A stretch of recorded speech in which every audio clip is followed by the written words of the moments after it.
Greetings once again in the precious name of our Lord and Savior Jesus Christ. കർത്താവായ യേശുക്രിസ്തുവിന്റെ വിലയേറിയ നാമത്തിൽ എല്ലാവർക്കും അഭിവാദനങ്ങൾ. To be open and fair, this was not the message that I was planning for this evening, but God had a way of rearranging things, so here we are. ഇന്ന് ഞാൻ ഇവിടെ എടുക്കാൻ പോകുന്ന സന്ദേശം വാസ്തവത്തിൽ ഇന്നത്തേക്ക് ഉദ്ദേശിക്കപ്പെട്ടിട്ടുള്ളതല്ലായിരുന്നു, എന്നാൽ അങ്ങനെയാണ് ക്രമീകരിക്കാൻ ഇടയായത്. And I'm sure because the Word of God is powerful and sharper than any two-edged sword, and the Holy Spirit is the one who illuminates it to us. It doesn't matter which one and where, what, all that. We are just messengers, and that's only. തിരുവചനം ഇരുവായ്ത്തലയുള്ള വാളിനേക്കാൾ മൂർച്ചയേറിയതായതുകൊണ്ടും അതുപോലെ പരിശുദ്ധാത്മാവാണ് ദൈവവചനത്തെ നമ്മുടെ ഹൃദയത്തിൽ പ്രകാശിതമാക്കി തരുന്നത് എന്നുള്ളത് കൊണ്ടും ഏത് ഭാഗത്തു നിന്ന് എടുക്കുന്നു എന്നുള്ളതിനൊന്നും വലിയ പ്രാധാന്യമില്ല. ശുശ്രൂഷിക്കുന്നവര് കർത്താവിന്റെ കൈകളിലുള്ള വെറും പാത്രങ്ങൾ മാത്രമാണ്. So my title for today's message is Love Like Jesus. ഇന്നത്തെ എന്റെ സന്ദേശത്തിന്റെ തലക്കെട്ട് യേശുക്രിസ്തുവിനെ പോലെ സ്നേഹിക്കുക എന്നുള്ളതാണ്. So to get our bearing on that, let's read John chapter 13 and verses 1 through 20. അതിലേക്ക് കടക്കാനായിട്ട് നമുക്ക് യോഹന്നാന്റെ സുവിശേഷം 13-ാം അധ്യായത്തിൽ നിന്ന് ഒരു ഭാഗം വായിക്കാം. യോഹന്നാൻ 13-ന്റെ 1 തൊട്ട് 20 വരെയുള്ള വാക്യങ്ങൾ. പെസഹ പെരുന്നാളിന് മുമ്പേ താൻ ഈ ലോകം വിട്ട് പിതാവിന്റെ അടുക്കൽ പോകുവാനുള്ള നാഴിക വന്നു എന്ന് യേശു അറിഞ്ഞിട്ട് ലോകത്തിൽ തനിക്കുള്ളവരെ സ്നേഹിച്ചതുപോലെ അവസാനത്തോളം അവരെ സ്നേഹിച്ചു. അത്താഴമായപ്പോൾ പിശാച് ശീമോന്റെ മകനായ യൂദാ ഇസ്കരിയോത്താവിന്റെ ഹൃദയത്തിൽ അവനെ കാണിച്ചു കൊടുപ്പാൻ തോന്നിച്ചിരുന്നു. പിതാവ് സകലവും തന്റെ കയ്യിൽ തന്നിരിക്കുന്നു എന്നും താൻ ദൈവത്തിന്റെ അടുക്കൽ നിന്ന് വന്ന് ദൈവത്തിന്റെ അടുക്കൽ പോകുന്നു എന്നും യേശു അറിഞ്ഞിരിക്കെ അത്താഴത്തിൽ നിന്ന് എഴുന്നേറ്റ് വസ്ത്രം ഊരി വെച്ച് ഒരു തുവർത്തെടുത്ത് അരയിൽ ചുറ്റി ഒരു പാത്രത്തിൽ വെള്ളം പകർന്ന് ശിഷ്യന്മാരുടെ കാൽ കഴുകുവാനും അരയിൽ ചുറ്റിയിരുന്ന തുണി കൊണ്ട് തുവർത്തുവാനും തുടങ്ങി. അവൻ ശീമോൻ പത്രോസിന്റെ അടുക്കൽ വന്നപ്പോൾ അവനോട്, കർത്താവേ, നീ എന്റെ കാൽ കഴുകുന്നുവോ എന്ന് പറഞ്ഞു. യേശു അവനോട്, ഞാൻ ചെയ്യുന്നത് നീ ഇപ്പോൾ അറിയുന്നില്ല, പിന്നെ അറിയും എന്ന് ഉത്തരം പറഞ്ഞു. നീ ഒരു നാളും എന്റെ കാൽ കഴുകിയില്ല എന്ന് പത്രോസ് പറഞ്ഞു. അതിന് യേശു, ഞാൻ നിന്നെ കഴുകാഞ്ഞാൽ നിനക്ക് എന്നോട് കൂടെ പങ്കില്ല എന്ന് ഉത്തരം പറഞ്ഞു. അപ്പോൾ ശീമോൻ പത്രോസ്, കർത്താവേ, എന്റെ കാൽ മാത്രമല്ല തലയും കൂടെ കഴുകണമേ എന്ന് പറഞ്ഞു. യേശു അവനോട്, കുളിച്ചിരിക്കുന്നവന് കാലല്ലാതെ കഴുകുവാൻ ആവശ്യമില്ല, അവൻ മുഴുവനും ശുദ്ധിയുള്ളവൻ. നിങ്ങൾ ശുദ്ധിയുള്ളവരാകുന്നു, എല്ലാവരും അല്ലതാനും എന്ന് പറഞ്ഞു. തന്നെ കാണിച്ചു കൊടുക്കുന്നവനെ അറിഞ്ഞുകൊണ്ടത്രേ എല്ലാവരും ശുദ്ധിയുള്ളവരല്ല എന്ന് പറഞ്ഞത്. അവൻ അവരുടെ കാൽ കഴുകിയിട്ട് വസ്ത്രം ധരിച്ച് വീണ്ടും ഇരുന്ന് അവരോട് പറഞ്ഞത്, ഞാൻ നിങ്ങൾക്ക് ചെയ്തത് ഇന്നത് എന്നറിയുന്നുവോ? നിങ്ങൾ എന്നെ ഗുരുവെന്നും കർത്താവെന്നും വിളിക്കുന്നു. ഞാൻ അങ്ങനെ ആകൊണ്ട് നിങ്ങൾ പറയുന്നത് ശരി. കർത്താവും ഗുരുവുമായ ഞാൻ നിങ്ങളുടെ കാൽ കഴുകിയെങ്കിലും എങ്കിൽ നിങ്ങളും തമ്മിൽ കാൽ കഴുകേണ്ടതാകുന്നു.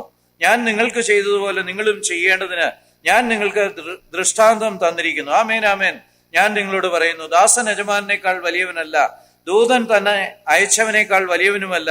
ഇത് നിങ്ങൾ അറിയുന്നുവെങ്കിൽ ചെയ്താൽ ഭാഗ്യവാന്മാർ.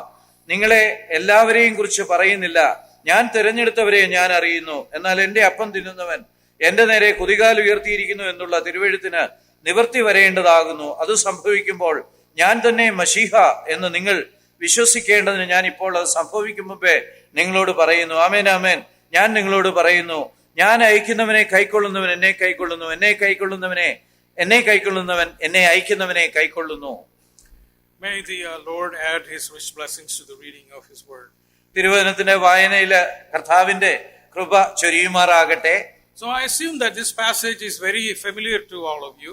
ഈ ഭാഗം നമുക്ക് എല്ലാവർക്കും പരിചയമുള്ളതാണ് എന്ന് എനിക്കറിയാം. I'm sure you have heard multiple sermons on this passage. ഈ ഭാഗത്ത് നിന്ന് തന്നെ അനേക സന്ദേശങ്ങൾ നിങ്ങൾ കേട്ടിരിക്കും എന്നും എനിക്കറിയാം. So I'm not sure if you're going to hear anything new, but we'll give it a try. നമ്മൾ പുതിയതെന്തെങ്കിലും കേൾക്കാൻ പോകുമെന്നുള്ളതിനെ കുറിച്ച് എനിക്ക് ഉറപ്പില്ല.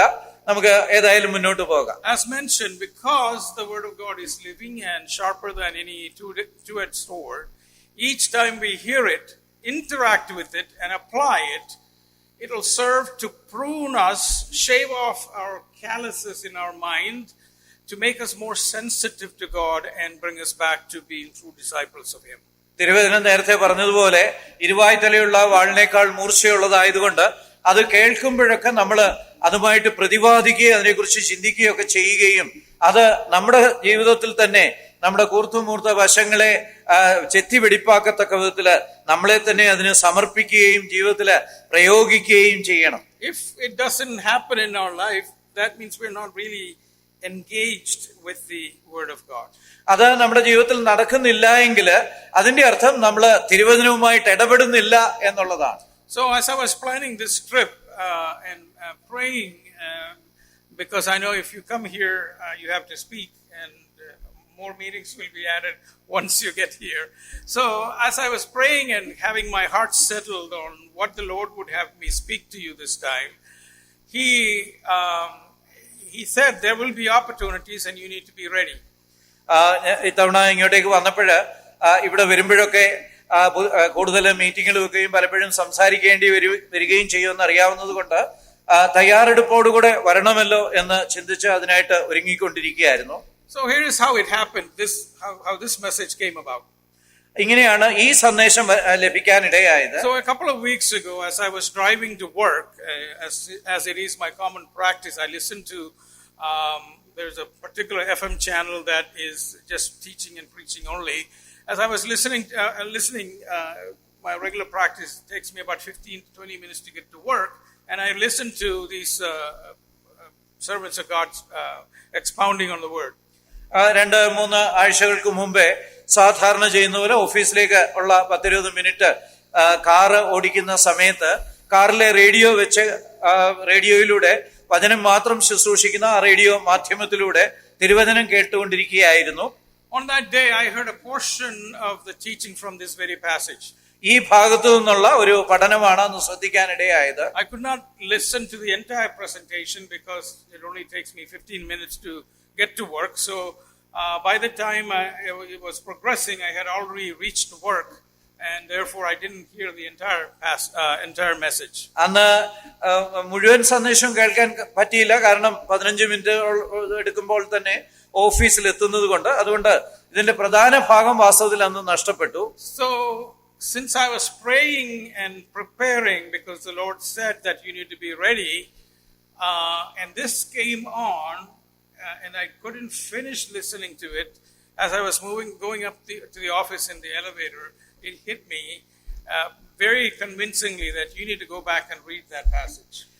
ഈ ഭാഗം അന്നങ്ങനെ കേൾക്കാനിടയായി. അപ്പോൾ തന്നെ ഹൃദയത്തില് തയ്യാറെടുക്കണമല്ലോ എന്നുള്ള ചിന്തയും ഉണ്ടായിരുന്നു. അങ്ങനെ കാർ പാർക്കിൽ നിന്ന് പോയിട്ട് ലിഫ്റ്റ് കയറി മുകളിലേക്ക് പോയിക്കൊണ്ടിരുന്നപ്പോഴ് ഈ ഭാഗം തന്നെ കൂടുതൽ ശ്രദ്ധയോടെ പഠിച്ച് തയ്യാറെടുക്കണം എന്നുള്ള ഒരു ഹേമം ഹൃദയത്തിൽ തോന്നി. I can speak from experience. When the Holy Spirit does that, He actually is not preparing you to give the message, but He's actually messaging you. അങ്ങനെ പരിശുദ്ധാത്മാവ് ഹേമിക്കുമ്പോഴൊക്കെ ഒരു കാര്യം എനിക്കറിയാവുന്നത്, അങ്ങനെയുള്ള സമയത്ത് മറ്റുള്ളവരോട് ശുശ്രൂഷിക്കുക എന്നുള്ളത് പോലെ തന്നെ സ്വയമേവ ശുശ്രൂഷിക്കുക എന്നുള്ള കാര്യവും ദൈവം ആഗ്രഹിക്കുന്നുണ്ട്. So what I hope to share with you today is the result of that study which pursued that incident. അതിനുശേഷം അങ്ങനെ ഈ ഭാഗം കൂടുതൽ പഠിച്ചതിൽ നിന്ന് ലഭിച്ച കാര്യങ്ങളാണ് ഇന്ന് നിങ്ങളോട് പങ്കുവയ്ക്കാൻ ആഗ്രഹിക്കുന്നത്. As I studied, it ministered to me, as I mentioned, helped me evaluate my life and my actions, and I had to make some adjustments based on that. ഈ ഭാഗം പഠിച്ചപ്പോഴേ ഞാൻ നേരത്തെ പറഞ്ഞ പോലെ ഈ വചനം എന്നോട് തന്നെ ശുശ്രൂഷിച്ചു. അതിന്റെ വെളിച്ചത്തില് പല തീരുമാനങ്ങൾ എടുക്കുവാനും എന്റെ ജീവിതത്തിൽ തന്നെ ക്രമീകരണങ്ങൾ ചെയ്യാനും ഇടയായി. Therefore I'm confident that it will do the same thing for you as well. അതേ കാര്യം നിങ്ങളിലും സംഭവിക്കും എന്ന് എനിക്ക് ഉറപ്പുണ്ട്. So the Holy Spirit's instruction to me from this passage was that to love like Jesus. യേശുക്രിസ്തുവിനെ പോലെ സ്നേഹിക്കുക എന്നുള്ളതായിരുന്നു ഈ ഭാഗത്ത് നിന്ന് പരിശുദ്ധാത്മാവ് എനിക്ക് തന്ന നിർദ്ദേശം. Love like Jesus loved. It's not an optional command, it's an expectation. ഇത് നമുക്ക് വേണമെങ്കിൽ സ്വീകരിക്കാമെന്നുള്ള തരത്തിലുള്ള ഒരു കൽപ്പനയല്ല, മറിച്ച് ദൈവത്തിന്റെ പ്രതീക്ഷയാണ്. And a strange feeling came over me. Why is he telling me this? Because I was not loving like Jesus. എന്നോട് എന്താ ഇങ്ങനെ പറയുന്നെന്നുള്ള ഒരു ചിന്ത ഹൃദയത്തിൽ വന്നു. എന്നാൽ ഞാന് ദൈവം ആഗ്രഹിക്കുന്നത് പോലെ സ്നേഹിക്കുന്നില്ല എന്നുള്ള കാര്യം എനിക്ക് തോന്നി. I felt that he was telling me that I was lacking in the quality of love that I was practicing. എന്നിലുള്ള സ്നേഹത്തിന്റെ ഗുണനിലവാരം കുറവാണ് എന്നുള്ള ചിന്ത എന്റെ മേൽ വന്നു. That the Lord could not or would not use me more effectively unless I addressed this issue of the fake love that I was practicing in my life. അതുകൊണ്ട് തന്നെ ഈ പ്രശ്നം, അതായത് ഒരു വ്യാജ സ്നേഹം ഞാൻ എന്റെ ജീവിതത്തിൽ അനുവദിച്ചിരിക്കുന്നു എന്നുള്ളത് ഞാൻ കൃത്യമായിട്ട് പരിഹരിച്ചില്ലെങ്കിൽ എനിക്ക് ശുശ്രൂഷയിൽ മുന്നോട്ട് പോകാൻ കഴിയില്ല എന്നൊരു തോന്നല് ഉണ്ടായി. So I want to share 4 principles I learned from this passage. ഈ ഭാഗത്തു നിന്ന് ഞാൻ പഠിച്ച 4 തത്വങ്ങൾ നിങ്ങളോട് പങ്കുവയ്ക്കാൻ ആഗ്രഹിക്കുന്നു. And I came away knowing that I needed to urgently incorporate these into my life. എന്റെ ജീവിതത്തിൽ അടിയന്തരമായിട്ട് നടപ്പിലാക്കേണ്ടതാണെന്ന് എനിക്ക് ബോധ്യം വന്ന 4 കാര്യങ്ങൾ. And you may have 1 or 2 of these that needs to be adjusted in your life, or maybe all 4. ഒരുപക്ഷെ നിങ്ങളുടെ ജീവിതത്തിൽ ഇതിൽ 1 or 2 നിങ്ങളുടെ ജീവിതത്തിൽ പ്രയോഗവൽക്കരിക്കേണ്ട ആവശ്യം ഉണ്ടായിരിക്കാം, അല്ലെങ്കിൽ ചിലപ്പോൾ 4 നിങ്ങളുടെ ജീവിതത്തിൽ പ്രയോഗവൽക്കരിക്കേണ്ടവയാകാം. So we have already read the entire section, therefore I will focus on just these principles. I'm not going to go into words and verses and may not address the issue with Peter. I will just look at the verses that support these 4 principles. ഈ വേദഭാഗം, ആവശ്യമായ വേദഭാഗം മുഴുവന് വായിച്ചു കഴിഞ്ഞതുകൊണ്ട് ഓരോരോ വാക്യങ്ങൾ എടുത്ത് സംസാരിക്കാൻ ഉദ്ദേശിക്കുന്നില്ല, മറിച്ച് ഞാൻ പറയുന്ന ഈ 4 തത്വങ്ങൾ വരുന്ന വാക്യങ്ങളിലെ കേന്ദ്രീകരിച്ച് സംസാരിക്കാമെന്ന് വിചാരിക്കുന്നു. So the 4 principles I learned was, number 1, that I need to know the extent of the Lord of Jesus' love.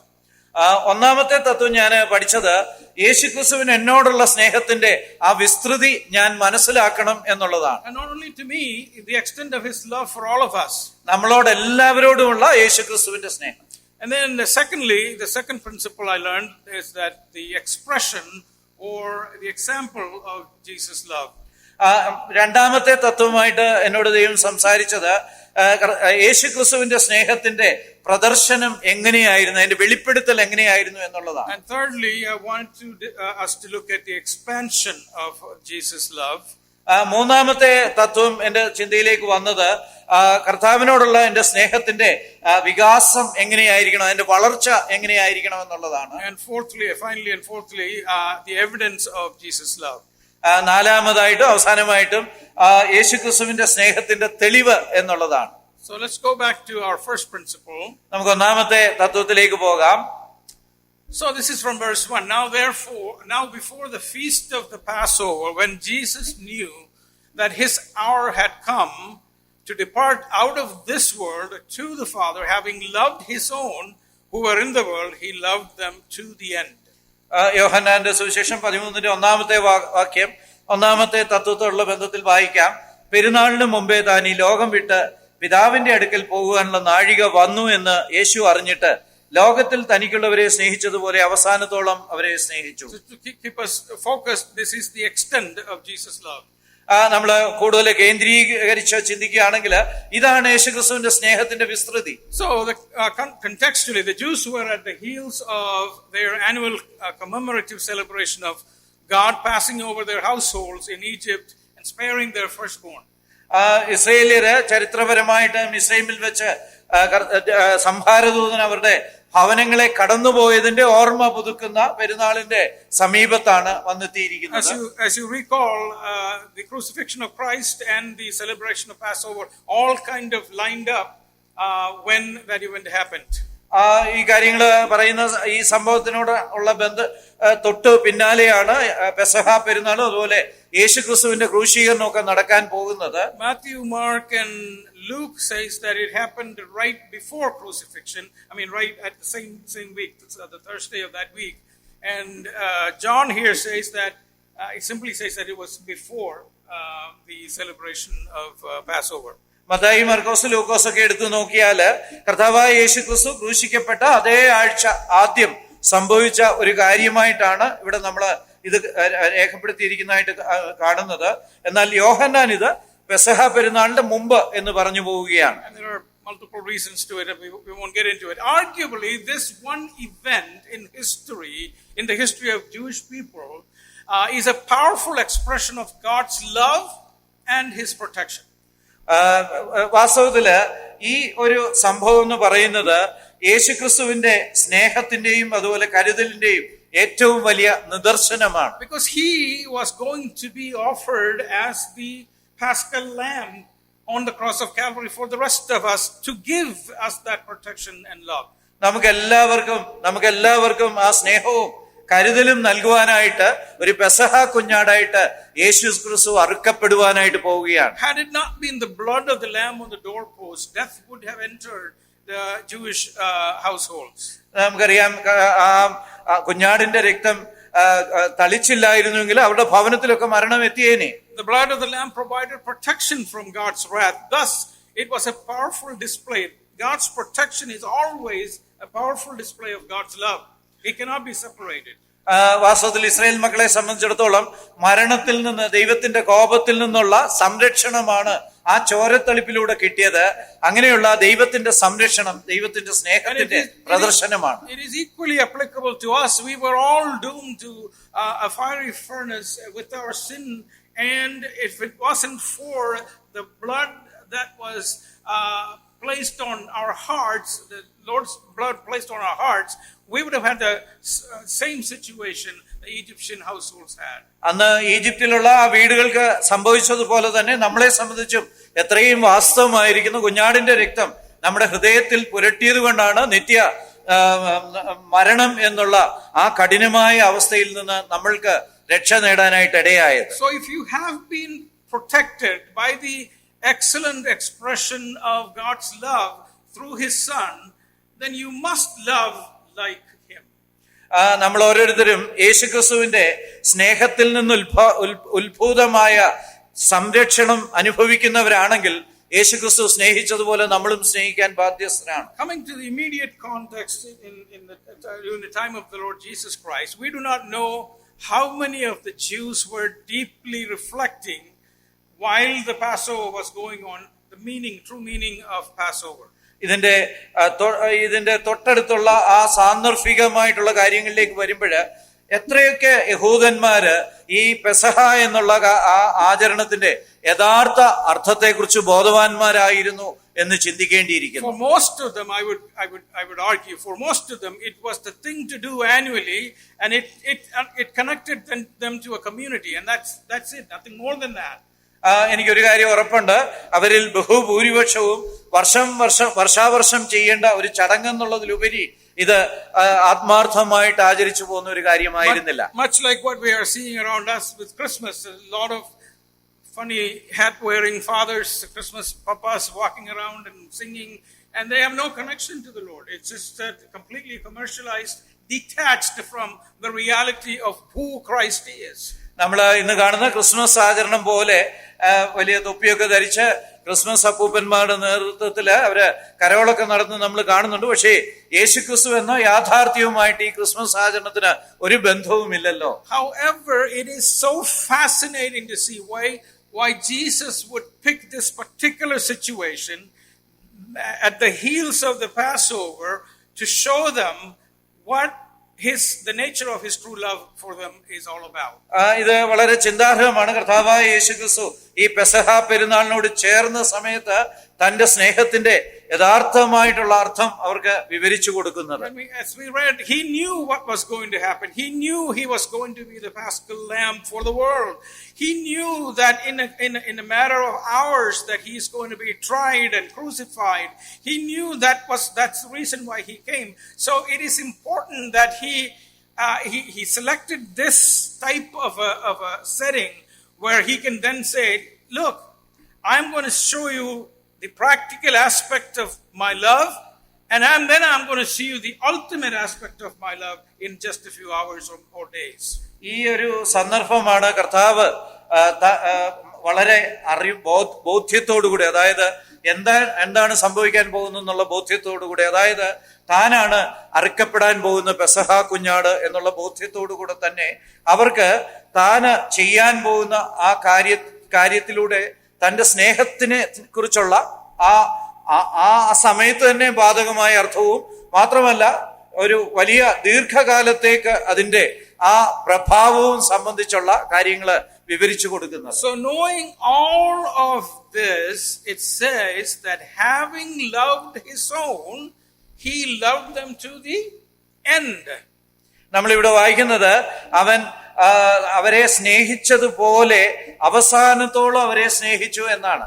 And it's all in continuous tense. I mean, as he was always been loving them, that he continued to love them until the end. ഇത് തുടർമാനമായിട്ട് പറയുന്ന ക്രിയകളായിട്ടാണ് ഇവിടുത്തെ കാര്യങ്ങളൊക്കെ പറയുന്നത്. അവൻ തുടർമാനമായിട്ട് അവരെ സ്നേഹിച്ചു കൊണ്ടിരുന്നത് പോലെ അവസാനത്തോളം അവരെ സ്നേഹിച്ചു കൊണ്ടിരുന്നു എന്നാണ് ഇവിടെ കാണുന്നത്. That is the extent of his love, and I will go into a little bit detail about that word end. അതാണ് അവന്റെ സ്നേഹത്തിന്റെ വിസ്തൃതി എന്ന് പറയുന്നത്. അവസാനത്തോളം എന്നുള്ള പദത്തെക്കുറിച്ച് നമുക്ക് കുറച്ചുകൂടെ ചിന്തിക്കാനായിട്ട് കഴിയും. Jesus, from the first day of his advent on earth, was always moving toward Calvary. There was not a day or a second in his life that he was unaware or was not thinking about that ultimate day that would come. കർത്താവായ യേശുക്രിസ്തു ഈ ഭൂമിയിൽ ജാതനായ സമയം തൊട്ട് താന് കാൽവറിയെ കേന്ദ്രീകരിച്ചാണ് തന്റെ എല്ലാ ചിന്തകളും പ്രവർത്തനങ്ങളും ആയിരുന്നത്. He never doubted the finality of his incarnation. തന്റെ അവതാരത്തിന്റെ ആ ആത്യന്തിക അവസ്ഥയെക്കുറിച്ച് ഒരിക്കലും കർത്താവ് സംശയിച്ചില്ല. Him knowing his time on the earth is about to end, knowing that he chooses to demonstrate his love in a practical way. ഈ ഭാഗത്ത് വരുമ്പോഴത്തേക്ക് തന്റെ ഈ ഭൂമിയിലുള്ള നാളുകൾ അവസാനിക്കാൻ പോകുന്നു എന്ന് മനസ്സിലാക്കിയപ്പോൾ തന്റെ ആ സ്നേഹത്തെക്കുറിച്ചുള്ള പ്രായോഗികമായിട്ടുള്ള ഭാഷയിലുള്ള വിവരണം അവർക്ക് നൽകുകയാണ്. In John's Gospel, starting from chapter 13 through 17, it's the farewell discourse that we see, and there he's preparing his own to carry on the mission that he is about to complete. യോഹന്നാന്റെ സുവിശേഷം 13 തൊട്ട് 17 വരെയുള്ള അധ്യായങ്ങള് കർത്താവായ യേശുക്രിസ്തുവിന്റെ പിരിയുന്ന സമയത്ത് നടത്തുന്ന യാത്രാമൊഴികളാണ്. അവിടെ താന് വ്യക്തമായിട്ട് കാര്യങ്ങൾ പറയുന്നതായിട്ട് നമ്മൾ കാണും. So he knew that the ultimate expression of love as the Paschal Lamb himself can never be emulated by his disciples, although elements of that event, crucifixion, the idea, the qualities of that action can certainly be emulated by his disciples. കർത്താവ് താനും ഒരു പെസഹ കുഞ്ഞാടിനെ പോലെ അറുക്കപ്പെടുന്ന അതുപോലെ അതേ അർത്ഥത്തില് ശിഷ്യന്മാർക്ക് സാധിക്കുകയില്ല എന്ന് കർത്താവിന് അറിയാമായിരുന്നു. അവരിൽ ചിലരൊക്കെ ക്രൂശീകരണത്തിന്റെ ഒരളവ് അവരൊക്കെ അനുഭവിച്ചു തീർക്കുമെന്നുള്ളത് ശരിയാണെങ്കിലും സമ്പൂർണ്ണ അർത്ഥത്തിൽ യേശുക്രിസ്തുവിനെ പോലെ ആ പെസഹ കുഞ്ഞാടിന്റെ അനുഭവത്തിലൂടെ അവർക്ക് കടന്നു പോകാൻ കഴിയില്ല. It goes back to the love protection theme. In Christ's case, his love protected, but in the disciples' case, the love may not protect because there's no salvation involved in what they are going to go through. നമ്മള് ആ സംരക്ഷണവും സ്നേഹവും തമ്മിലുള്ള ആ കേന്ദ്ര വിഷയത്തിലേക്ക് വീണ്ടും മടങ്ങി വരുമ്പോഴ് കർത്താവിന്റെ സ്നേഹം ആ സംരക്ഷണത്തിൽ അവസാനിക്കുമായിരുന്നു. എന്നാൽ ശിഷ്യന്മാരുടെ സ്നേഹപ്രദർശനമായ കഷ്ടാനുഭവങ്ങളൊന്നും രക്ഷയിൽ അവസാനിക്കുമായിരുന്നില്ല. കാരണം അവര് ആരുടെയും രക്ഷകന്മാരായിട്ടല്ലല്ലോ കഷ്ടം അനുഭവിക്കുന്നത്. But nonetheless, barring that difference, the ideas of the practicality of love applies. എന്നാൽ ആ ഒരു കാര്യം മനസ്സിൽ വെച്ചുകൊണ്ട് തന്നെ സ്നേഹത്തിന്റെ പ്രായോഗികമായിട്ടുള്ള കാര്യങ്ങള് രണ്ടുപേരുടെയും കാര്യത്തില് കർത്താവിന്റെയും ശിഷ്യന്മാരുടെയും കാര്യത്തിൽ ബാധകമായിരുന്നു. So the other states, as we read, having loved his own, he loved them to the end. നമ്മൾ വായിച്ചതുപോലെ അവൻ അവരെ സ്നേഹിച്ചുകൊണ്ടിരുന്നത് പോലെ അവസാനത്തോളം അവരെ സ്നേഹിച്ചു. You all know that there was never a time when he loved them any less.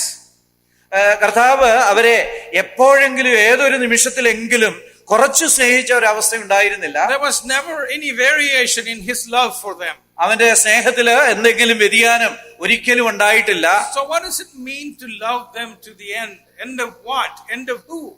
അവരെ അവസാനത്തോളം സ്നേഹിച്ചു എന്ന് പറയുന്നതിന്റെ അർത്ഥം അപ്പോഴെന്താണ്? ആരുടെ അവസാനമാണ്? എന്തിന്റെ അവസാനമാണ്?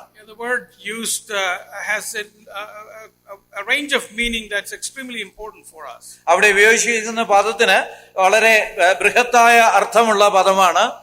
It can convey a range of meaning that is very evident from the context and connected to the divine nature of the Lord.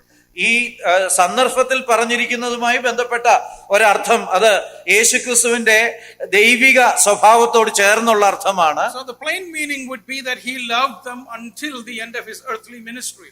അതിന്റെ നേരിട്ടുള്ള അർത്ഥം കർത്താവായ യേശുക്രിസ്തു ഭൂമിയിലെ തന്റെ ശുശ്രൂഷയുടെ അവസാനം വരെ അവരെ സ്നേഹിച്ചു എന്നുള്ളതാണ്. But when you really look at it, can his love end with his earthly ministry? എന്നാൽ യഥാർത്ഥത്തിൽ നമ്മൾ നോക്കുമ്പോൾ കർത്താവിന്റെ സ്നേഹം തന്റെ ഇഹലോക ശുശ്രൂഷയോടുകൂടെ അവസാനിച്ചു എന്ന് പറയാൻ കഴിയുമോ? Alternatively, we can say that his love ended until the end of the lives of each of his disciples. അല്ലെങ്കിൽ ഇങ്ങനെ വേണേ പറയാം, ഈ ശിഷ്യന്മാരുടെയൊക്കെ ജീവിതാവസാനം വരെ അവന്റെ ശുശ്രൂഷ നിലനിന്നു എന്ന്. And that doesn't fully convey the type of love Christ has for us. എന്നാൽ അതും കർത്താവ് നമ്മളെ സ്നേഹിക്കുന്ന ആ സ്നേഹത്തെ ശരിക്കും വിവരിക്കാൻ മതിയാകുന്നതല്ല. So it didn't really end with his death. It didn't really end with the disciples' death. കർത്താവിന്റെ മരണത്തോടുകൂടിയോ അല്ലെ ശിഷ്യന്മാരുടെ മരണത്തോടുകൂടിയോ അവസാനിക്കുന്നതല്ല യേശുക്രിസ്തുവിന്റെ സ്നേഹം. His resurrection proved that while his earthly ministry may have come to an end, the divine love continued.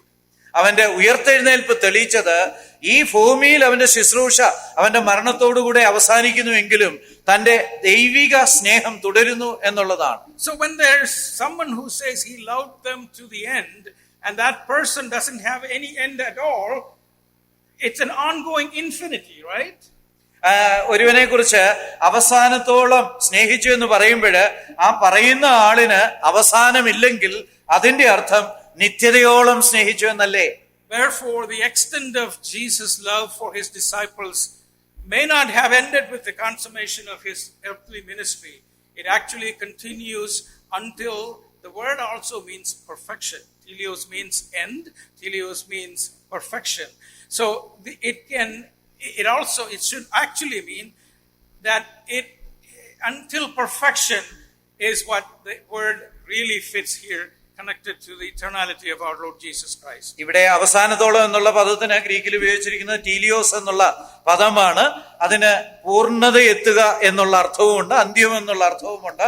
ഇവിടെ ആ പൂർണ്ണത എന്നുള്ള അർത്ഥം എത്തിയാല് നമ്മളെ പൂർണ്ണതയുള്ള ഒരു അവസ്ഥയിൽ എത്തിക്കുന്നത് വരെ സ്നേഹിച്ചു എന്നുള്ള അർത്ഥം എടുക്കാൻ കഴിയും. And it actually continues through heaven, and when we get there, his love is continuously showered on us, and it doesn't end because he doesn't end. കർത്താവിന്റെ സ്നേഹം നമ്മള് സ്വർഗത്തിൽ എത്തിക്കഴിഞ്ഞാലും അത് തുടർമാനമായിട്ട് നമുക്ക് അനുഭവേദ്യമായി തുടർന്നുകൊണ്ടിരിക്കും. കാരണം കർത്താവിന് അന്തമില്ല എന്നുള്ളത് തന്നെ. So why did he say this to his disciples? എന്തുകൊണ്ടാണ് കർത്താവ് ഇക്കാര്യം അവന്റെ ശിഷ്യന്മാരോട് പറഞ്ഞത്? Or John, in fact, Jesus didn't say this. John was making that statement that he loved them to the end. അല്ലെങ്കിൽ കർത്താവ് പറഞ്ഞല്ല എന്ന് വേണേൽ ചിന്തിക്കാം. യോഹന്നാൻ യേശുക്രിസ്തു അവസാനത്തോളം അവരെ സ്നേഹിച്ചു എന്ന് എഴുതാൻ കാരണം എന്താണ്? And that's where the application comes. അവിടെയാണ് അതിന്റെ പ്രയോഗവൽക്കരണം വരുന്നത്. We have been commanded to love one another. There's how many verses in the scripture where it says love one another as I have loved you, right? നമ്മൾ വചനത്തില് നിങ്ങൾ അന്യോന്യം സ്നേഹിപ്പീൻ എന്ന് ആവർത്തിച്ച് പറഞ്ഞിരിക്കുന്നതായിട്ട് വായിക്കുന്നുണ്ട്. But if this is the example that we must follow, then we must love one another to perfection is what that needs to happen. ഈ മാതൃക യേശുക്രിസ്തുവിന്റെ മാതൃകയാണ് നമ്മൾ സ്വീകരിക്കേണ്ടതെങ്കിൽ പൂർണ്ണത എത്തുവോളം നമ്മൾ അന്യോന്യം സ്നേഹിച്ചുകൊണ്ടേയിരിക്കണം. So it has a quantitative aspect. You can actually measure, and it has a qualitative element to it that adds to the functionality of how we interact with each other. ഈ ഇങ്ങനെ പറയുമ്പോൾ ഇതിന് അളക്കാവുന്ന അല്ലെങ്കിൽ അളവ് സംബന്ധമായിട്ടുള്ള ഒരു ഭാഗവുമുണ്ട്. മാത്രമല്ല ആ സ്നേഹത്തിന്റെ ഗുണവിശേഷം സംബന്ധിച്ചുള്ള ഒരു ഭാഗവുമുണ്ട്. We touched on it the other day. We love with seasonal loves, right?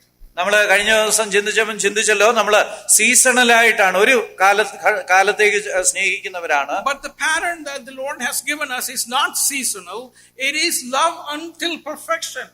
എന്നാൽ കർത്താവ് നമുക്ക് തന്ന മാതൃക എന്ന് പറഞ്ഞത് പൂർണ്ണത എത്തുവോളമുള്ള സ്നേഹം. So we can let go. In the morning we love, and in the afternoon we hear something about a brother or sister and we quit loving them. That's what's happening, but that should not be what's happening. രാവിലെ സ്നേഹിക്കുന്നു, വൈകുന്നേരത്ത് സ്നേഹം നിർത്തി, ഇങ്ങനെയൊക്കെയാണ് നമ്മൾ കേൾക്കുന്നതെങ്കിലും അങ്ങനെയല്ല സംഭവിക്കേണ്ടിയിരിക്കുന്നത്. My wife has this nagging, most wives are nagging, right? Nagging statement sometimes. If I'm not paying attention to her, if she listens to this, I'm going to hear it. If I'm not paying attention to her, she will say things like, I do exist here. You know that, right? സഹോദരന്റെ ഭാര്യ പലപ്പോഴും പരാതി പറയുന്ന കൂട്ടത്തിലാണ്. അപ്പോഴ് സഹോദരന് വലിയ ശ്രദ്ധ തന്നിലേക്ക് കൊടുക്കാൻ കഴിയാതിരിക്കുമ്പോഴ് സഹോദരി ഇങ്ങനെ ആത്മകഥം പോലെ പറയും, ഞാനും ഇവിടെ നിലനിൽക്കുന്നുണ്ട്. But I said, honey, I love you. You know that I love you. അപ്പം സഹോദരൻ പറയാറുണ്ട്, പ്രിയതമേ ഞാൻ നിന്നെ സ്നേഹിക്കുന്നുണ്ട്, അത് നിനക്കറിയാമല്ലോ എന്ന്. But then he will say, love without any action, love without your hands around me, love without your words consoling me, love without action is not really a love. It's a concept of a love. സഹോദരിക്ക് നല്ല theological knowledge ആണെന്ന് തോന്നുന്നു. സഹോദരി she sleeps next to me. That's അപ്പൊ സഹോദരി ഇങ്ങനെ പറയും, പ്രവൃത്തിയില്ലാത്ത സ്നേഹത്തിന് ഒരു വിലയുമില്ല. എന്നെ ചുറ്റിപ്പിടിക്കുകയും അതുപോലെ എന്നോട് സംസാരിക്കുകയും ഇടപെടുകയും ഒക്കെ ചെയ്യുന്ന ആ പ്രവർത്തനമാണ് യഥാർത്ഥമായിട്ട് സ്നേഹത്തിന് അർത്ഥം പകരുന്നത് എന്ന്. I know there's a newly married couple here. These days your love is pretty intense, but it's going to wane down, and she might say the same thing. But I want you to remember that it is a love that should be patterned after the selfless love of our Lord, even in a familial relationship, that we try and strive to make it, do it to the perfection, do it until perfection hits us. ഇവിടെ പുതിയതായിട്ട് വിവാഹിതരായ ദമ്പതികളുണ്ടല്ലോ, ഇപ്പോഴ് വലിയ സ്നേഹമൊക്കെ ആയിരിക്കും, പക്ഷേ കുറച്ച് കഴിയുമ്പോൾ പ്രായോഗികമായ അനുഭവങ്ങളിലൂടെ കടന്നു പോകുമ്പോൾ അല്പം സ്ഥിതിയൊക്കെ മാറിയെന്ന് വരും. എന്നാൽ നമ്മുടെ ലക്ഷ്യമായിരിക്കേണ്ടത് സ്നേഹം അതിന്റെ സമ്പൂർണതയിലേക്ക് കൊണ്ടുപോകുക എന്നുള്ളതാണ്. So let me bring the first point to a close, the extent of Jesus' love. How do we love one another? ഞാൻ ഒന്നാമത്തെ പോയിന്റ് ഇവിടെ അവസാനിപ്പിക്കട്ടെ. അതായത് യേശുക്രിസ്തുവിന്റെ സ്നേഹത്തിന്റെ വിസ്തൃതി, നമ്മൾ അന്യോന്യം എങ്ങനെയാണ് സ്നേഹിക്കുന്നത്. Our love is at best conditional, seasonal, and with varying intensity. നമ്മുടെ സ്നേഹം എന്ന് പറയുന്നത് അങ്ങേയറ്റം പറഞ്ഞാല് അത് ചില സീസണിലേക്ക് മാത്രമുള്ളതാണ്, അത് എല്ലായ്പ്പോഴും വ്യത്യാസം വന്നുകൊണ്ടിരിക്കുന്നതാണ്, അത് സ്ഥിരത ഉള്ളതല്ല. It is never perfect. അതൊരിക്കലും പൂർണ്ണതയുള്ള, that is the fact. അതൊരു സത്യമാണ്. We must therefore, in the short time we have here on earth, love unconditionally, love constantly, and love to perfection. അതുകൊണ്ട് തന്നെ നമ്മൾ ഈ ലോകത്തിലായിരിക്കുമ്പോഴ് നമ്മൾ നിബന്ധനകളൊന്നുമില്ലാതെ സ്നേഹിക്കണം, സ്ഥിരമായിട്ട് സ്നേഹിക്കണം, മാത്രമല്ല സമ്പൂർണമായ സ്നേഹത്തിലേക്ക് എത്തണം. And when my time comes to leave this world, I should not have a negative balance in the bucket of love. ഞാൻ ഈ ലോകത്തിൽ നിന്ന് പോകുമ്പോഴ് എന്റെ ആ സ്നേഹം ശേഖരിക്കുന്ന പാത്രത്തില് കുറവ് ഉള്ള അവസ്ഥ ഉണ്ടാകാനായിട്ട് പാടില്ല. So I want you to think about that as we move forward. നമ്മൾ മുന്നോട്ട് പോകുമ്പോൾ ഈ കാര്യത്തെക്കുറിച്ച് നിങ്ങൾ ചിന്തിച്ചുകൊണ്ടിരിക്കണമെന്ന് ഞാൻ ആഗ്രഹിക്കുന്നു. The second one is the example. First we looked at the extent of his love. Now we're going to look at the expression or example of his love. ഒന്നാമത്തേത് ഈയിൽ ആരംഭിക്കുന്ന കർത്താവിന്റെ സ്നേഹത്തിന്റെ വിസ്തൃതി എന്നുള്ള കാര്യത്തെക്കുറിച്ചാണല്ലോ നമ്മൾ ചിന്തിച്ചു കൊണ്ടിരുന്നത്. രണ്ടാമത്തെ പോയിന്റ് ആയിട്ട്, in fact, the entire portion we read, majority of the portion is allocated to this particular point. ഈ ഭാഗം മുഴുവന് രണ്ടാമത്തെ വിഷയവുമായിട്ട് ബന്ധപ്പെട്ടതാണ്. So we're not going to read the whole thing. It's verses 2 through all the way through 11, but we're just going to look at verses 4 and 5. പ്രധാനമായിട്ടും 2 തൊട്ട് 11 വരെയുള്ള ഭാഗങ്ങളിലാണ് ആ സ്നേഹത്തിന്റെ ഉദാഹരണത്തെ നമ്മൾ കാണുന്നത്. എന്നാൽ 3ഉം 4ഉം വാക്യങ്ങൾ മാത്രം വായിക്കാമെന്ന് വിചാരിക്കുന്നു. Let me read that for you and followed by Malayalam. Rose from supper, he laid aside his outer garments, and taking a towel, tied it around his waist. Then he poured water into a basin and began to wash the disciples' feet and to wipe them with the towel that was wrapped around him. 4-5 വാക്യങ്ങള് എന്നും യേശു അറിഞ്ഞിരിക്കെ അത്താഴത്തിൽ നിന്ന് എഴുന്നേറ്റ് വസ്ത്രം ഊരി വെച്ച് ഒരു തുവർത്തെടുത്ത അരയിൽ ചുറ്റി ഒരു പാത്രത്തിൽ വെള്ളം പകർന്ന് ശിഷ്യന്മാരുടെ കാൽ കഴുകുവാനും അരയിൽ ചുറ്റിയിരുന്ന തുണി കൊണ്ട് തുവർത്തുവാനും തുടങ്ങി. If you're marking in the Bible, I want you to mark all the verbs there. Go ahead. നിങ്ങൾ ബൈബിളില് വാക്യങ്ങളുടെ അടിയിൽ വരയിടുന്നുണ്ടെങ്കിൽ അതിനകത്തെ വാക്കുകളെല്ലാം നിങ്ങൾ അടിവരയിടണമെന്ന് ഞാൻ താല്പര്യപ്പെടുന്നു. The verbs only. അവിടുത്തെ ക്രിയകളെല്ലാം നിങ്ങൾ അടിവരയിടണമെന്ന് ഞാൻ താല്പര്യപ്പെടുന്നു. So number one, he rose. ഒന്നാമത്തേത് അവൻ എഴുന്നേറ്റു എന്നുള്ള ക്രിയയാണ്. He laid aside. അവന്റെ തുവർത്ത് എടുത്ത് മാറ്റി വെച്ചു. He took the towel. തുണി കയ്യിലെടുത്തു. He tied it around the waist. അത് അവന്റെ അരയിൽ ചുറ്റി. He poured water. അവൻ വെള്ളം ഒഴിച്ചു. He started to wash. കഴുകി തുടങ്ങി. He wiped. തുടച്ചു. How many verbs are there? അവിടെ എത്ര ക്രിയകളുണ്ട്? That's right. So if that it's just a full of action, right? It is all action verbs. ഇത് മുഴുവന് പ്രവർത്തനവുമായിട്ട് ബന്ധപ്പെട്ട ക്രിയകളാണ്. That's how the expression of his love can be connected. അങ്ങനെയാണ് കർത്താവിന്റെ സ്നേഹത്തെ ബന്ധപ്പെടുത്താവുന്നത്. Verse 3 shows that 3 we read 4 and 5. Can you read verse 3? മൂന്നാം വാക്യം കൂടെ വായിക്കാം. 13:3. പിതാവ് സകലവും തന്റെ കയ്യിൽ തന്നിരിക്കുന്നു എന്നും താൻ ദൈവത്തിന്റെ അടുക്കൽ നിന്ന് വന്ന് ദൈവത്തിന്റെ അടുക്കൽ പോകുന്നു എന്നും യേശു അറിഞ്ഞിരിക്കെ. This verse shows us that Jesus had absolute knowledge and absolute power.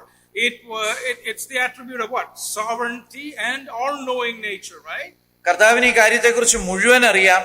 മാത്രമല്ല കർത്താവിന്റെ പ്രവർത്തനം മുഴുവൻ ചെയ്യാനുള്ള പരമാധികാരം അവനുണ്ട്. അതായത് കർത്താവിന്റെ പരമാധികാരവും കർത്താവിന്റെ സർവജ്ഞാനവും ഇവിടെ വ്യക്തമാണ്. So he knew what he was made of. He knew his stuff. He knew he was comfortable in his own skin. He knew he was God. And although he had the power, although he had all the knowledge, although he knows who he was dealing with, frail humans, he does what? He is the host of the ceremony, and he should have servants washing the hands. Instead, he gets up from his esteemed position as master of ceremony, and he does these things. താൻ ദൈവമാണെന്ന് കർത്താവിന് അറിയാം, തന്റെ അധികാരത്തെക്കുറിച്ച് അറിയാം. ഇങ്ങനെയൊക്കെ അറിയാമെങ്കിലും വാസ്തവത്തില് ദാസന്മാര് ചെയ്യേണ്ടതായ ആ കാല് കഴുകുന്ന ശുശ്രൂഷ ചെയ്യാൻ താൻ തയ്യാറായി എഴുന്നേൽക്കുകയാണ്.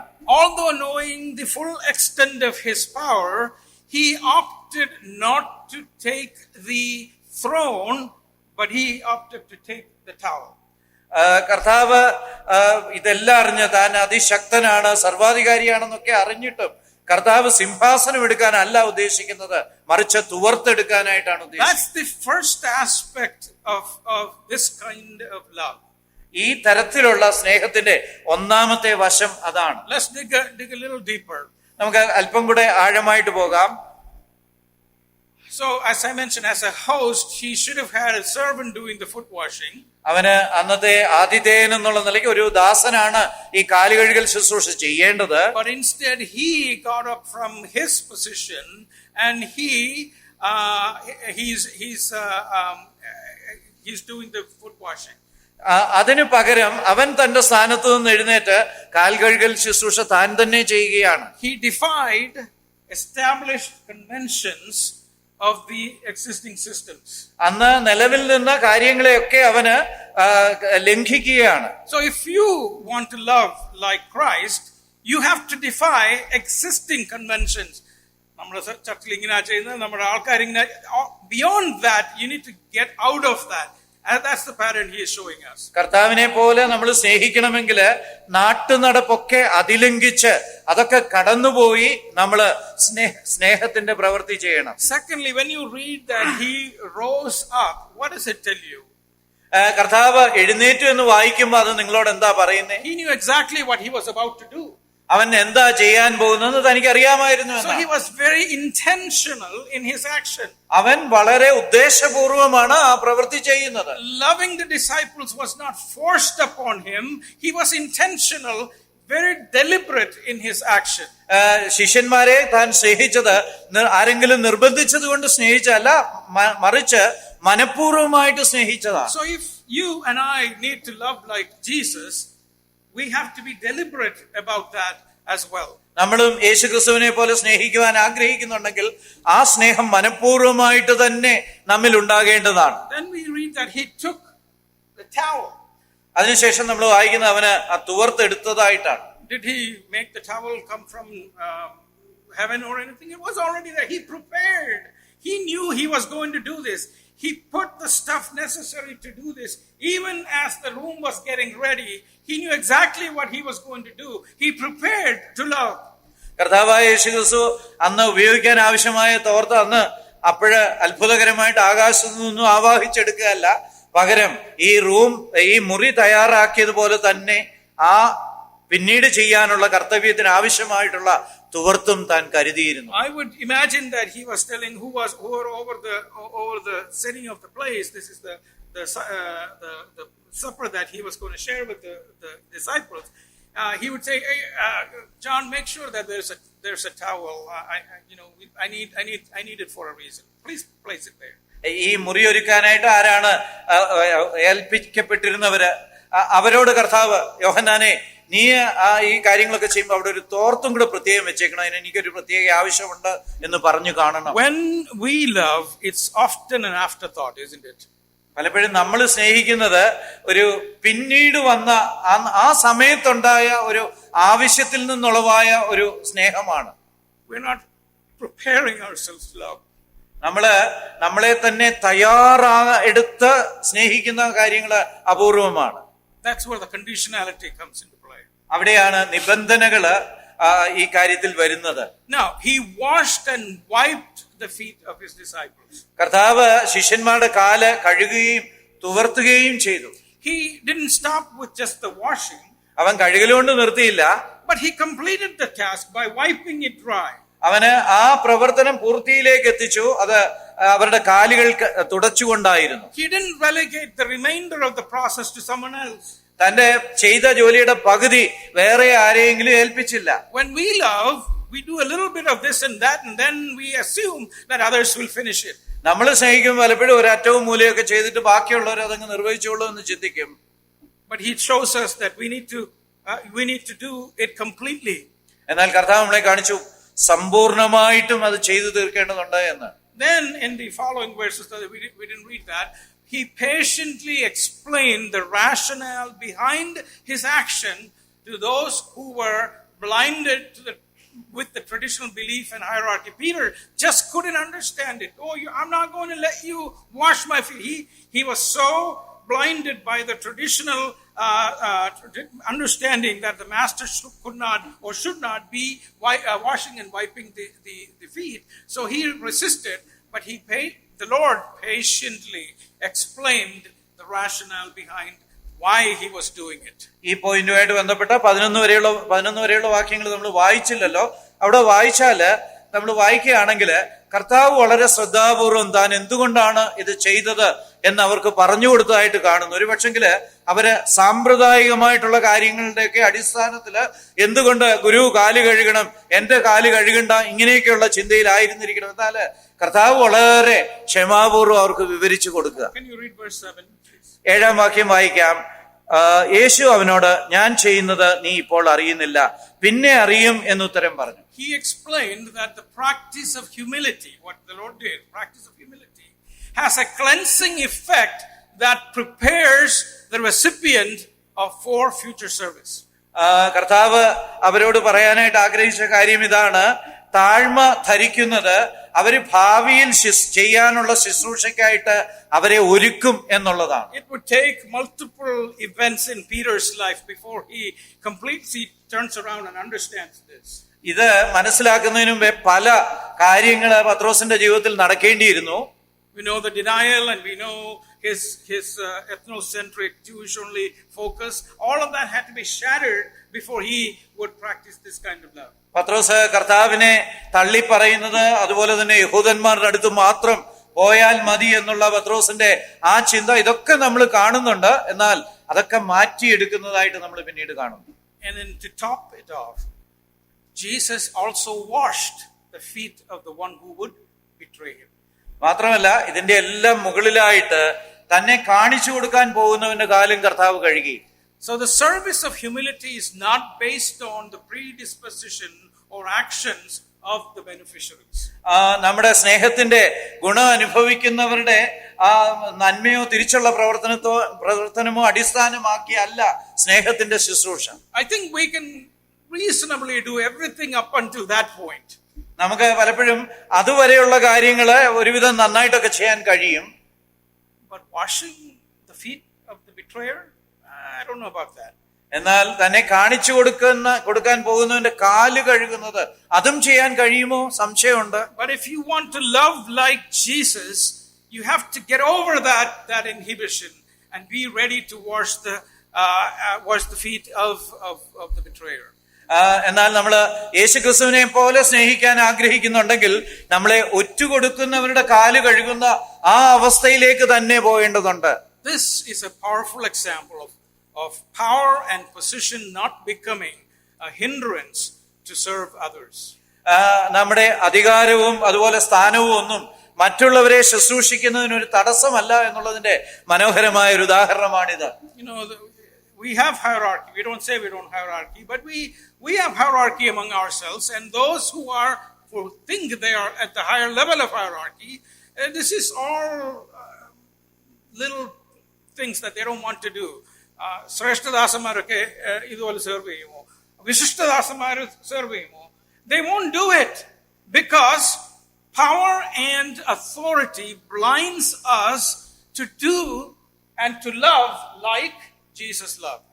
നമ്മുടെ ഇടയിലും ഒക്കെ തന്നെ ഉയർന്നവരെന്നുള്ളതും താഴ്ന്നവരെന്നൊക്കെയുള്ള തരംതിരിവുകൾ തീർച്ചയായിട്ടുമുണ്ട്. വലിയ പ്രമുഖന്മാരായിട്ടുള്ള പ്രാസംഗികരും സുവിശേഷന്മാരൊന്നും പലപ്പോഴും താഴ്ന്ന ശുശ്രൂഷകൾ ചെയ്യാനായിട്ട് മെനക്കെടാറില്ല. പലപ്പോഴും അധികാരവും സ്ഥാനവും ഒക്കെ താഴ്മ ധരിക്കാനും സ്നേഹം പ്രകടിപ്പിക്കാനും ഒരു തടസ്സമാണ്. But if the God of heavens, the one who created everything by his word, the word himself is doing these things, who in the world do I think I am to say that it is easy for me? അതായത് സൃഷ്ടിതാവായ ലോകത്തെ മുഴുവൻ സൃഷ്ടിച്ചവനായ ദൈവം മറ്റുള്ളവരുടെ കാല് കഴുകുമ്പോൾ അതുപോലുള്ള ശുശ്രൂഷ എനിക്ക് പഥ്യമല്ല, എനിക്കത് മ്ലേച്ഛമായി തോന്നുന്നു എന്ന് പറയാൻ ഞാൻ ആരാണ്? So brothers and sisters, where there's a gap in practicing this kind of love, you can be sure that Christ is not there.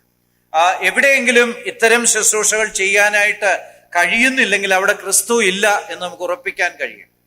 If you don't see Jesus, if you don't see love like love practice like the love of Jesus, you can be sure that there is a gap, and that is somehow we have kept Jesus out of the picture. We are going through the motions of love. നമ്മൾ ഇതുപോലെ ഉള്ള ശുശ്രൂഷകള് സ്നേഹത്തിൽ നിന്ന് താഴ്മയിൽ നിന്നുള്ള ശുശ്രൂഷകൾ ചെയ്യുന്നില്ലെങ്കിൽ അവിടെ ഒരു കുറവ് ഉണ്ട് എന്നുള്ളത് തീർച്ചയായിട്ടും നമുക്ക് മനസ്സിലാക്കാം. The next point will illustrate that hopefully. മൂന്നാമത്തെ പോയിന്റ് അത് കുറച്ചുകൂടെ നന്നായിട്ട് വിശദമാക്കും. Let's read verses. The third point is the expansion of Jesus' love. യേശുക്രിസ്തുവിന്റെ സ്നേഹത്തിന്റെ വികാസം എന്നുള്ളതാണ് മൂന്നാമത്തെ point. Verses 12 to 15. Let me read it first. When he had washed their feet and put on his outer garments and resumed his place at the table, he said to them, "Do you understand what I have done to you? You call me teacher and Lord, and you are right, for so I am. If the Lord and teacher have washed your feet, you also ought to wash one another's feet." That's the expansion. It doesn't stop with Jesus, but it needs to expand with his disciples. "For I have given you an example, you should also do just as I have done to you." മൂന്നാമത്തെ പോയിന്റുമായിട്ട് ബന്ധപ്പെട്ട കർത്താവിന്റെ ശുശ്രൂഷയുടെ വിസ്തൃതി അത് കൂടുതലായിട്ട് വിസ്താരമുള്ളതാക്കി തീർക്കുന്നതുമായിട്ടുള്ള ബന്ധത്തില് 12 തൊട്ട് 15 വരെയുള്ള വാക്യങ്ങൾ വായിക്കാം. അവനവരുടെ കാൽ കഴുകിയിട്ട് വസ്ത്രം ധരിച്ച് വീണ്ടും ഇരുന്ന് അവരോട് പറഞ്ഞത്, "ഞാൻ നിങ്ങൾക്ക് ചെയ്തത് ഇന്നത് എന്നറിയുന്നുവോ? നിങ്ങൾ എന്നെ ഗുരുവെന്നും കർത്താവെന്നും വിളിക്കുന്നു. ഞാൻ അങ്ങനെയാകൊണ്ട് നിങ്ങൾ പറയുന്നത് ശരി. കർത്താവും ഗുരുവുമായ ഞാൻ നിങ്ങളുടെ കാൽ കഴുകിയെങ്കിൽ നിങ്ങളും തമ്മിൽ കാൽ കഴുകേണ്ടതാകുന്നു. ഞാൻ നിങ്ങൾക്ക് ചെയ്തതുപോലെ നിങ്ങളും ചെയ്യേണ്ടതിന് നിങ്ങൾക്ക് ദൃഷ്ടാന്തം തന്നിരിക്കുന്നു." So the primary purpose of Jesus' action was to equip his disciples to expand his love through them, through their disciples, and to the rest of the world, which includes all of us. കർത്താവ് ഈ കാലുകഴുകൽ ശുശ്രൂഷ ചെയ്തതിന്റെ ഉദ്ദേശം കൃത്യമായിട്ട് കർത്താവ് പറയുകയാണ്. താൻ ചെയ്ത ആ സ്നേഹത്തിന്റെ പ്രദർശനം നമ്മളിലൂടെയും മാത്രമല്ല നമ്മളിലൂടെ കടന്നു എന്ന് ഈ ലോകത്തിലുള്ള സകല മനുഷ്യരിലൂടെയും വ്യാപിപ്പിക്കണം എന്നുള്ളതാണ് കർത്താവിന്റെ ഉദ്ദേശം. Jesus knew exactly what was going to happen post ascension, as these individuals will move from being a ragtag gang of uneducated people to effectively turn them into mediums or individuals who will turn the world upside down. കർത്താവിനറിയാം വളരെ വിദ്യാഭ്യാസമൊന്നുമില്ലാത്ത ഇങ്ങനെയുള്ള ഒരു കൂട്ടമായിട്ടുള്ള ഈ ശിഷ്യന്മാരെ കൊണ്ട് ഈ ലോകത്തെ കീഴ്മേൽ മറിപ്പിക്കുന്ന അവസ്ഥയിലേക്ക് എത്തിക്കണം എന്നുള്ളത്. And the same type of investment is what he is doing in us. We often don't pay attention to it. ഇതേ ഒരു നിക്ഷേപമാണ് കർത്താവ് നമ്മളിലും നടത്തുന്നത്. പക്ഷേ നമ്മൾ അതിനെക്കുറിച്ച് പലപ്പോഴും ബോധവാന്മാരല്ല. Brothers and sisters, the practice of unconditional, humble love and service is the most powerful force behind evangelism and revival. പ്രിയപ്പെട്ട സഹോദരി സഹോദരന്മാരെ, സുവിശേഷീകരണത്തിന്റെ ഉണർവിന്റെയും പിന്നിലുള്ള ഏറ്റവും അതിശക്തമായിട്ടുള്ള ചാലക ശക്തിയാണ് സ്നേഹവും അതിൽ താഴ്മയും അതിൽ നിന്നുള്ള ഉത്ഭവിക്കുന്ന ശുശ്രൂഷയും. Earlier we were talking about your brother Mithun, and when we were talking about the dedication and the years that he has given and the 35 times of malaria, the whole 9 yards, and that's the explanation here. The practice of unconditional, humble love is the most powerful force behind evangelism, and then evangelism brings revival. നേരത്തെ ഞങ്ങള് മിഥുനെ കുറിച്ച്, മെൽബസോരിയുടെ സഹോദരൻ മിഥുനെ കുറിച്ച് ഇങ്ങനെ ചർച്ച ചെയ്തുകൊണ്ടിരിക്കുകയായിരുന്നു. അനേക തവണ malaria വന്നതിനെ കുറിച്ചൊക്കെ ഞങ്ങൾ ഇങ്ങനെ പറഞ്ഞുകൊണ്ടിരിക്കുകയായിരുന്നു. അദ്ദേഹത്തിന്റെ ആ പ്രവർത്തനത്തിൽ നിന്ന് ഈ സ്നേഹത്തിന്റെ വിസ്തൃതി തന്നിലൂടെ കടന്നു ചെല്ലുന്നത് ചർച്ച ചെയ്തുകൊണ്ടിരിക്കുകയായിരുന്നു. അവിടെയാണ് സ്നേഹവും അതുപോലെ താഴ്മയും ശുശ്രൂഷയിലൂടെ കടന്നു ചെല്ലുമ്പോൾ സുവിശേഷീകരണവും അതിനെ തുടർന്ന് ഉണർവും സംഭവിക്കുന്നത്. It could be said that serving others through humble, unconditional love is the power that prepares the heart for the gospel and the nutrition that builds up the church. നമ്മുടെ ഇതുപോലെയുള്ള നിബന്ധനയില്ലാത്ത സ്നേഹവും താഴ്മയും അതിൽ നിന്ന് ഉത്ഭവിക്കുന്ന ശുശ്രൂഷയുമാണ് നമ്മുടെ സഭ വളരുന്നതിന് ആവശ്യമായ വളവും ഉണർവിനുള്ള കാരണവും എന്ന്. Do we practice Jesus' love in this extension mode, or are we on a holding pattern? നമ്മള് കർത്താവിന്റെ സ്നേഹം നമ്മളിലൂടെ വികസിച്ച് വർദ്ധിക്കുവാൻ നമ്മൾ അനുവദിക്കുന്നുണ്ടോ അതോ തടഞ്ഞു നിർത്തുകയാണോ? Let's come to the last point. നമുക്ക് അവസാനത്തെ പോയിന്റിലേക്ക് വരാം. The evidence of Jesus' love. യേശുക്രിസ്തുവിന്റെ സ്നേഹത്തിന്റെ തെളിവ്. Verses 16, 17 and 20. Let me read it. Truly, truly, I say to you, a servant is not greater than his master, nor is a messenger greater than the one who sent him.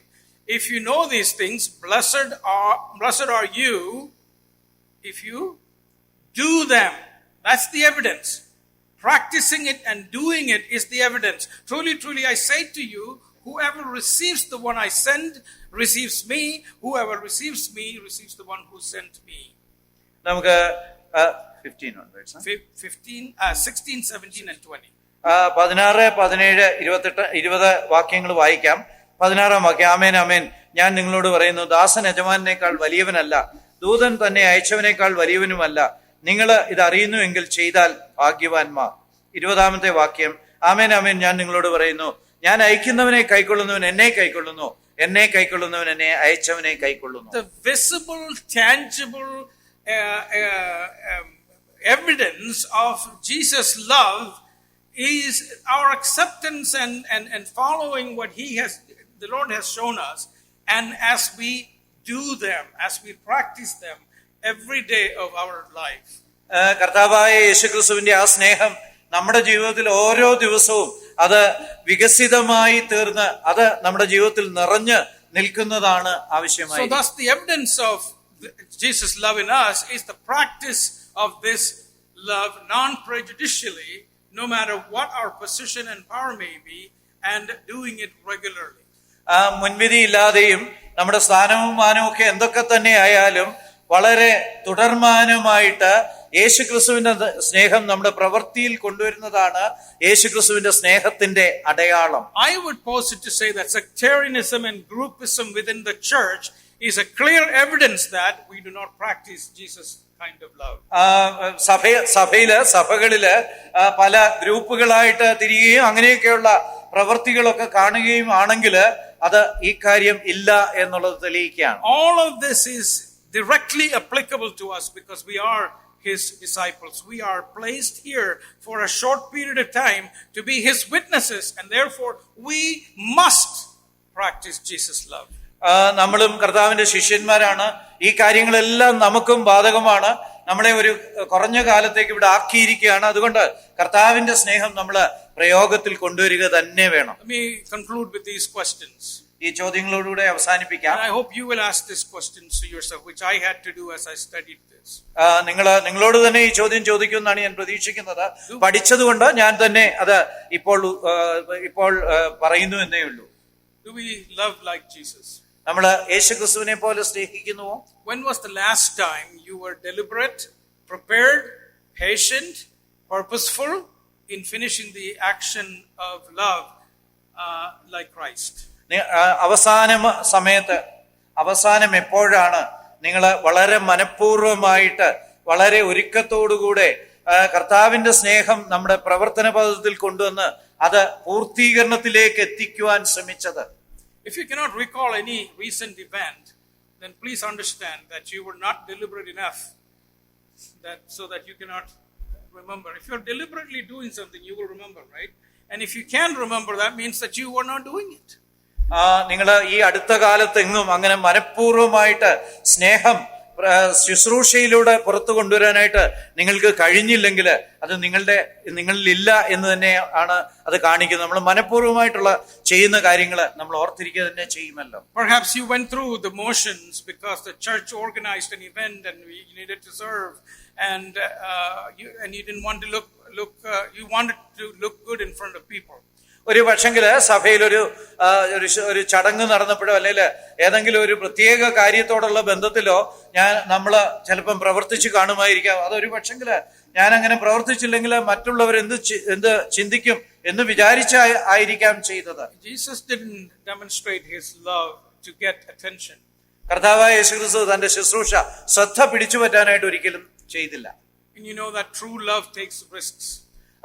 നമുക്കറിയാമല്ലോ, യഥാർത്ഥ സ്നേഹം അപകട സാധ്യത പോലും മറികടന്ന് അനുവർത്തിക്കുന്ന കാര്യമാണ്. Like Jesus took risks. കർത്താവ് risk എടുത്തവനാണ്. When was the last time you lovingly served someone knowing fully that your actions could elicit scrutiny or it was a risky situation? നിങ്ങൾ എപ്പോഴാണ് അവസാനമായിട്ട് സഹോദര സഹോദരിമാരോടുള്ള ബന്ധത്തില് ഇതുപോലെ നമ്മളെ മറ്റുള്ളവര് പരിശോധിക്കാൻ സാധ്യത ഉള്ള ഒരു അപകട സാധ്യത ഉണ്ടായിട്ടുകൂടെ, വിമർശിക്കാനുള്ള സാധ്യത ഉണ്ടായിട്ടുകൂടെ ഒരു നടപടി എടുത്തത്? Do we have the worst kind of sin, in my opinion, pride in you, resulting from your position and power or any of such things, and preventing you from doing and serving and loving others like Christ did?